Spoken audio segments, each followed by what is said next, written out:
What's going on, guys? Welcome back to another episode of the Spitfire Podcast. I am your host, Lauren Lemunion, the Spitfire Coach, and today is the day after Election Day.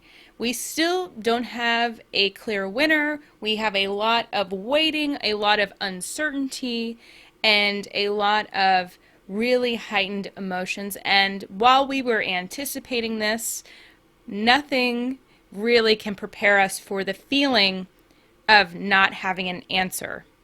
And I posted something about this on my Facebook and I did an Instagram live about it, but I wanted to just share some quick things that we all can do to help us recenter, refocus, reset back on what matters. Now, if we remember what happened in mid-March, for me, it was March 11th and 12th. It was my oh shit moment. Life is about to change.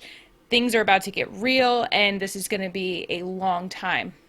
I think other people were like, yeah, we're going to give it 2 weeks. We're just going to stay in our place, or this is no big deal to me. I'm going to keep living my life. But wherever you were in that process, wherever you are now, this is now November 4th, we have all been living in this pressure cooker of uncertainty and confusion and fear and anger and really heightened emotions. And what I saw happening with a lot of people, and even a bit with myself, is that I was waiting for this finish line feeling. This, well, at the end of the night on November 3rd, we're going to know what to do next. We're going to have a clear direction. Even though everyone was saying, we're not going to know because there are states that are going to count. We have new ways of voting that are more popular. We have more people voting than ever before. And so in my mind, I had created an expectation. I had created a desired outcome, which I should have known better. I talk to my clients about this all the time, which is detach yourself from the outcome and life will be so much better. Easier said than done. I got hooked right in to the expectation that on November 3rd or soon after, everything was going to be clear and I was going to cross that finish line and I was then going to start planning. Well, here's the reality. We still don't know. And we don't know what tomorrow is going to look like. We don't know what a week from now is going to look like. We don't know what a month from now is going to look like. We just don't know. We are not predictors of these things. And even the people who are making their predictions, most times are wrong. How many times is the weatherman or woman wrong? Meteorologists are wrong all the time. They can't even track where a hurricane's going to go. So how do we expect to be able to predict how life is going to shape up? So this is our opportunity to take a deep breath in through the nose, out through the mouth, and just allow ourselves to chill. We have to exhale. You remember that movie, Waiting to Exhale? It was a great movie. You don't have to wait. We need to exhale, because the more that we're holding all this stuff in, the more that we are waiting for that finish line, the more we are allowing these intense feelings to fester, to mount up, and to then explode. What happens when you keep stuffing things into a closet, trying to store it away, or you try to just kind of pack things in to a suitcase? At some point, you can't close it, and everything comes out. This is what's happening to our emotional loads, to the stress, to the expectations. All of that stuff is getting stacked and stacked and stacked and stacked. So what do we do with that? Well, we look at what is known and certain in our life. So right now, whether you are near a piece of paper, you have your phone with you, maybe if you're driving and listening to this, you just take a mental note. I want you to think of 3 things that are certain for you right now. What feels absolutely certain? For me, I know I got a roof over my head, I have money in the bank, and I've got work to do. And with those 3 things, I can make a plan. I can also start to add on. I can look at what are the things that are most important to me. And I'm going to start with that Maslow's hierarchy of needs. I'm going to take care of my base level of needs. Do I have shelter? Yes. Do I have food? Yes. Am I hydrating? Yes. Fabulous. My base level of security is taken care of. And then we can start to move up. The problem is we are looking at this existential safety. We're looking at this top line of where things are going to go politically, where things are going to shape up for our healthcare system and our education system. And what does it mean for us? What does it mean for my retirement? What does it mean for social justice? We just don't know. But if we can focus on what's important to us, if social justice is important to you today, it will be important to you tomorrow. So you can start to create action plans for yourself to move things forward. If financial security is important for you, maybe it's doing some research to work with a financial advisor. What number do I need in my bank account to feel secure? What amount do I need to bring in to afford my lifestyle? Am I overextending? Do I need to move in with someone? Do I need to move in with my parents or a family member to start to make some cushions there so I can save up? With every block that comes up, with every excuse, with everything that stops us in our track, the clearer we are on the problem, we have already half solved our problem with that clarity. Because we can then ask a specific question on, well, if I need more financial security or I can't pay my rent, well then what are my options? If I know I need a place to live, what options do I have? Who might I talk to?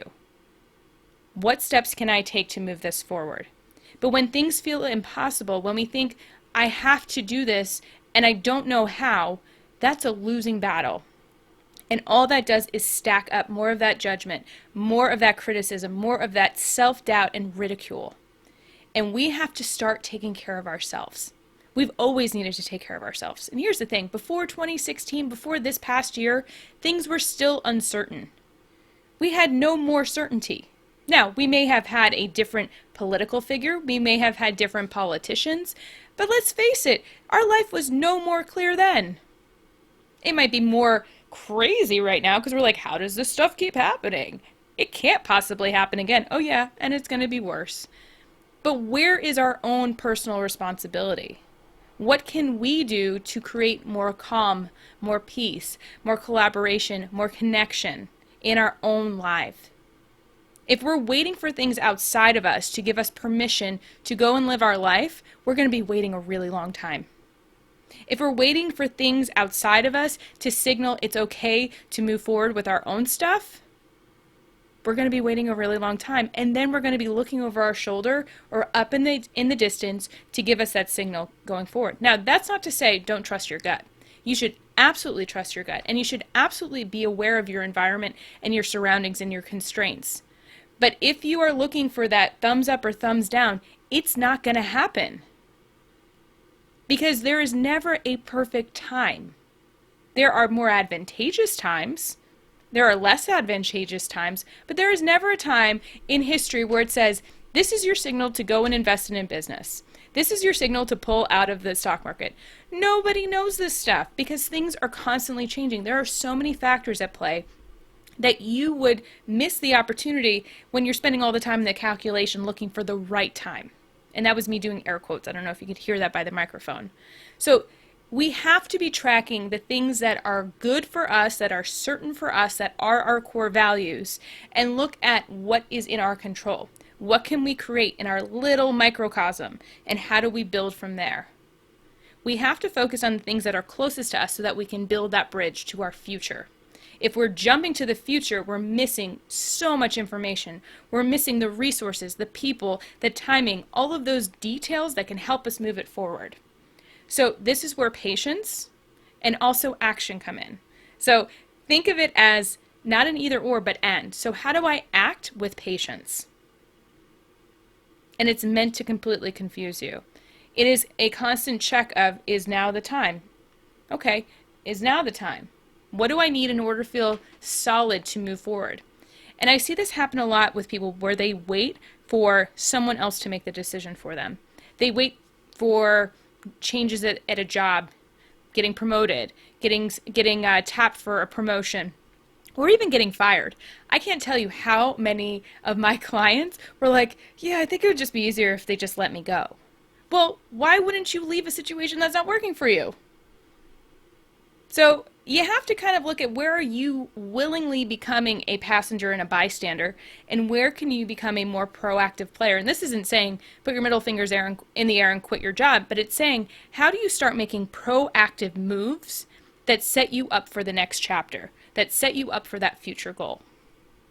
So I probably sound really amped up for an uncertain election outcome, but this is where I thrive. I thrive in uncertainty because it allows me to play with different outcomes. It allows me to really hyper focus on what matters most to me, on being healthy and happy and moving forward in my own vision and being inspired to create solutions in those gaps. So if this stuff freaks you out, just sit down and make a list. Make a list of all the things that freak you out. And then think about what would allow you to be less freaked out. Where do you have certainty? Where can you focus your energy? And if you're getting triggered by the news, by your phone, by Facebook, by your friends and text messages, by your roommate, by your family, step away from it. Choose something different. You get to choose your participation level. You get to choose whether you engage. You are not a victim to this. You can make a different decision. So hopefully the next time I record a podcast, we have a positive, amazing thing to report. I won't feed in too much to that, but let's just say it's blue and it's amazing. But I hope that we have a decision so that we can take more steps forward. We can start to heal even more. We can create even more. We can just be good and be awesome. But you guys, please take care of yourself. Take care of your loved ones. Take care of your friends. Check in on them today. Offer them some love and support. And, tell some cheesy dad jokes. They work every time. But you guys out there, keep being awesome.